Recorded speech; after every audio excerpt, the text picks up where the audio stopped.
Welcome to the Chrisman Commentary, Daily Mortgage News Podcast. I'm your host, Robbie Chrisman. Topics on today's episode include what's going on with the government shutdown, an interview between Rob Chrisman and me on Conference Chatter this fall, why mortgage rates have been so sticky and what to look forward to in the fourth quarter.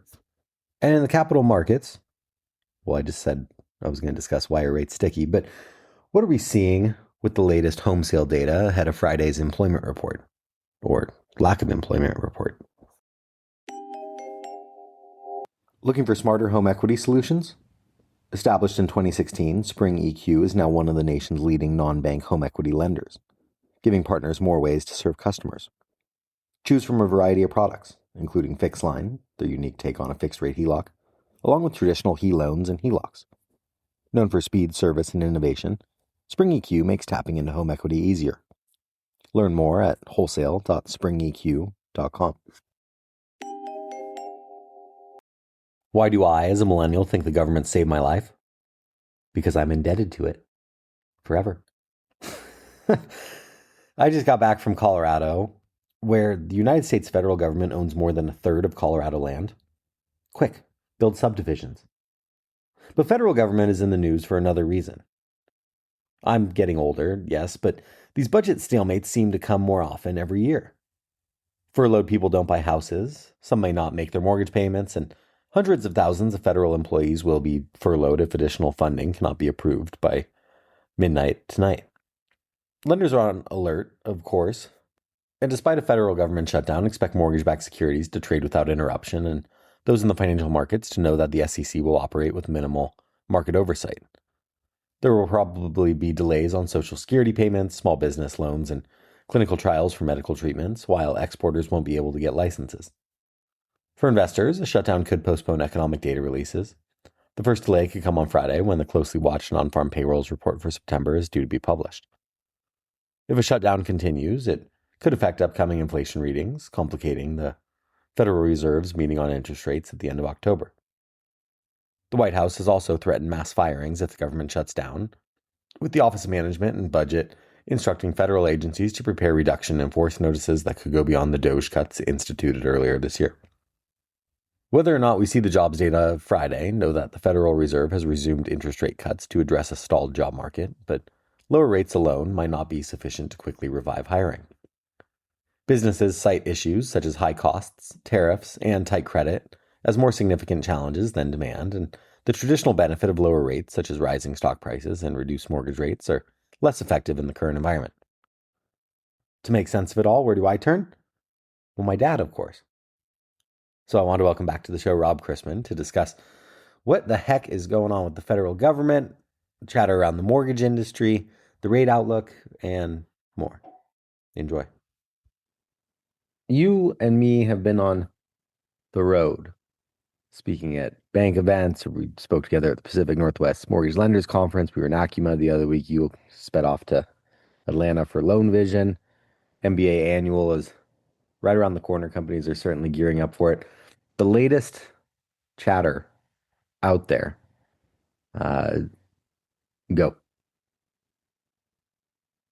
Well, right now, the world seems to be focused on this budget standoff, funding stalemate, and the implications for the industry's borrowers, which is unfortunate because you have people out there who need flood insurance. You have people out there who are concerned about the FHA functioning, the VA functioning, what's going to happen to my rate lock, and so forth. Fortunately, in the mortgage-backed security market, we probably won't see any ramifications of a government shutdown, but for many other services like Social Security, national parks, and so forth, there's been a lot of saber rattling. So we will see what happens. Both sides seem dug in, but then again, it seems like every time we encounter this, both sides are dug in and then a breakthrough happens or they kick the can down the road. So the focus right now is on this potential shutdown and the implications for our borrowers. Any other notes about what could happen to the mortgage industry in a shutdown? Isn't it the notarization in certain states also doesn't happen? What should be concerns for operation departments out there or for general borrowers, general public? From an employee, from a personal perspective, you have what could be a huge number of federal government employees being furloughed, which doesn't impact uh, their, or I should say, it greatly impacts their ability to potentially buy a house or refinance a house if they're not making any money. But it also impacts their psychology and the psychology of the market. So, in terms of the lending world, uh, HUD, which includes FHA and Ginnie Mae, if previous shutdowns are any indication, it'll considerably impede the processing and closing of mortgage loans. So that's a problem. HECM loans, i.e., reverse mortgages, should not be impacted. So that's potentially a little bit of good news. The VA program is expected to continue, but could experience delays.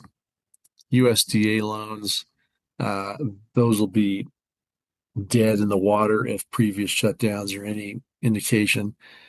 And the good news for those borrowers who are looking at programs through Fannie Mae or Freddie Mac or the Federal Home Loan Bank, those programs should not be impacted at all.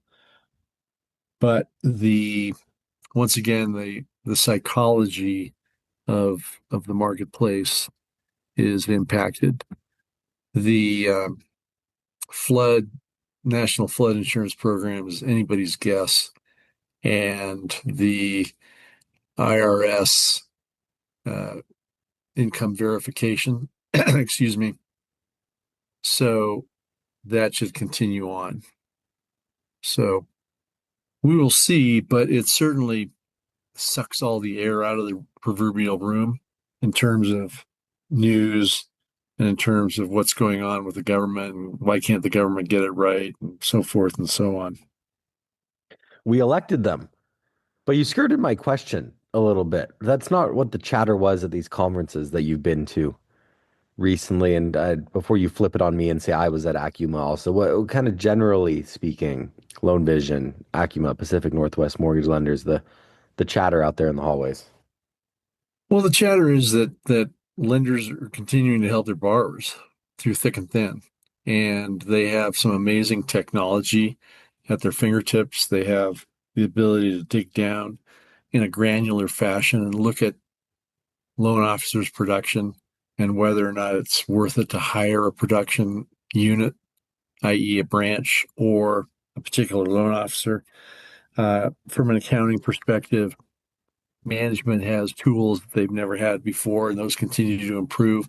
So leaders at lenders can look at statistics and numbers and so forth to a greater degree than ever before, and hopefully make decisions that help borrowers.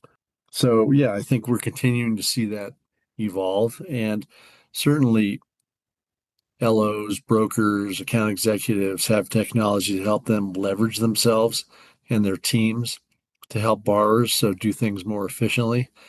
But when all is said and done, I think in my travels, it continues to be a people business, and that's what matters.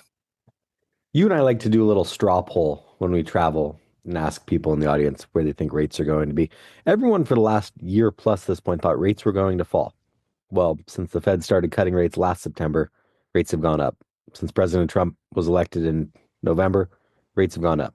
Since the Fed cut rates earlier this month, mortgage rates have gone. So I should say mortgage rates have gone up. What is going on? Well, rates have come down to some extent.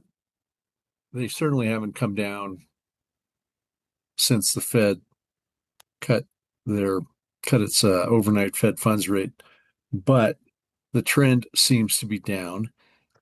Then the question is, why is the trend down? Why are people thinking rates are going to slide lower? And it's because of a slowing economy. Then you ask yourself, why the slowing economy? Well, tariffs are impacting things, borrower or consumer psychology is being impacted. And so we are dealing with a situation where the consumer, although consumer spending seems to be okay, much of that is based on running up credit card debt, which is right around $1.2 trillion. And so you wonder if at some point the wheels are going to start to get a little shaky in terms of the consumer.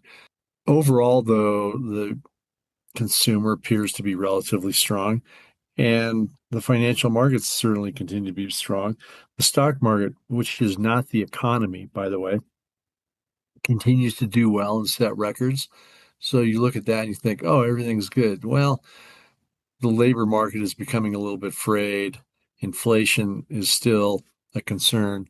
And so overall, we're doing okay.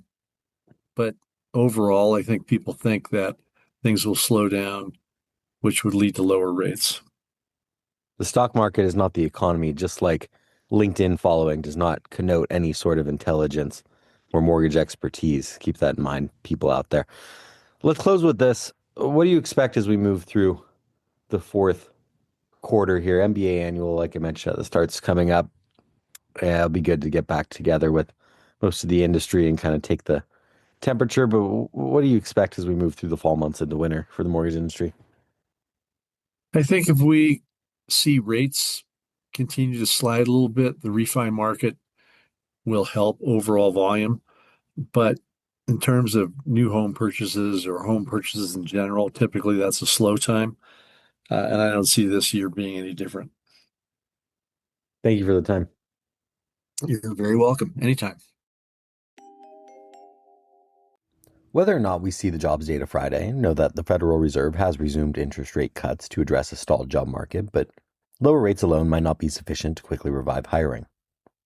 Businesses cite issues such as high costs, tariffs, and tight credit as more significant challenges than demand, and the traditional benefits of lower rates, such as rising stock prices and reduced mortgage rates, are less effective in the current environment. Yesterday's economic data was limited to the pending home sales report for August, which at 4.0% was well ahead of expectations thanks to a dip in mortgage rates. Rates aren't really budging this week, though. In Washington, that federal government shutdown looks like it will be just hours away, with a last-minute deal in Congress needed to prevent agencies from closing at 12:01 a.m. Eastern on Wednesday. The Bureau of Labor Statistics confirmed that it will not release the September employment report on Friday, as I mentioned before, if the government shuts down.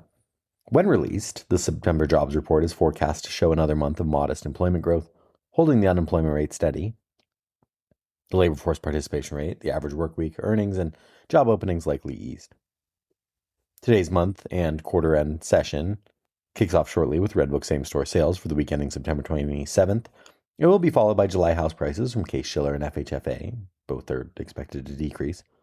We'll also receive Chicago PMI for September, consumer confidence, August JOLTS job openings, Dallas Fed Texas services, some short-duration Treasury auctions, and remarks from no fewer than 4 Fed speakers. Overnight, the Royal Bank of Australia was out with its latest monetary policy decision, where no change happened to the cash target rate. We begin the day with agency MBS prices unchanged from Monday's close, the 2-year yielding 3.61 and the 10-year yielding 4.14 after closing yesterday at 4.14%. Let's wrap up with a joke and some housekeeping. I really just love playing chess with elderly people in the park. It's just really hard to find 32 of them willing to do it.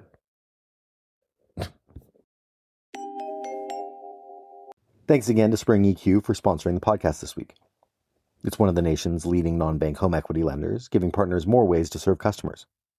Known for speed, service, and innovation, Spring EQ makes tapping into home equity easier.